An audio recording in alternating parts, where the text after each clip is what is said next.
So I might, for simplicity, read the advice of the Australian Health Protection Principal Committee, who've just concluded their deliberations a short while ago. HPPC, the committee, is aware of very recent cases of novel coronavirus who are, at the time of diagnosis, asymptomatic or minimally symptomatic.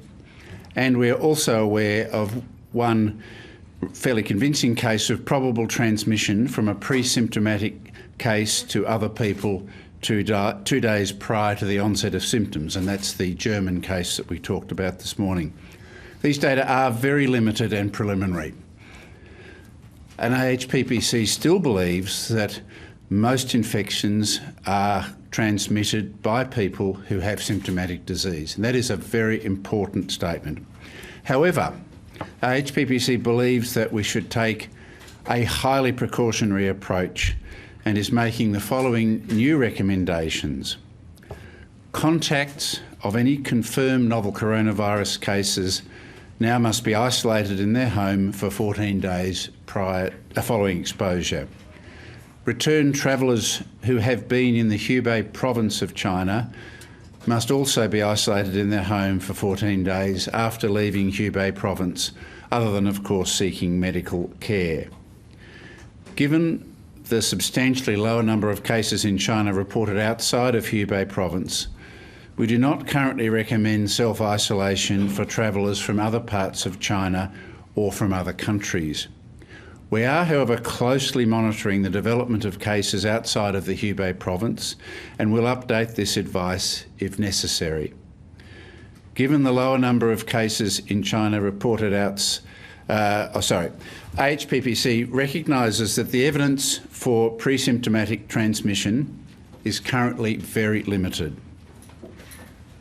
and this policy is highly precautionary. At this time, the aim of the policy is containment of novel coronavirus and the prevention of person-to-person transmission within Australia. Further details of the extent of pre-symptomatic transmission is being closely monitored by the international community and may result to changes in policy at a future time. Thank you. Thank you, Brendan. As a result of this change in advice, all state and territory education ministers have been advised that this advice has changed, and they will all be reviewing their policies with regards to what should happen in terms of attendance at school. We will also be advising all childcare providers, all vocational education providers and all universities of this change of advice. I want to be very clear.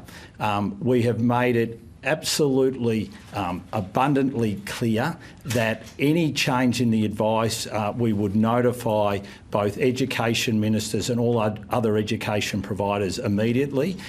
We are also obviously advising parents through these statements today, and education ministers will be further now looking at their guidelines and will be making decisions as a result of this change in advice, which has come from the relevant medical experts.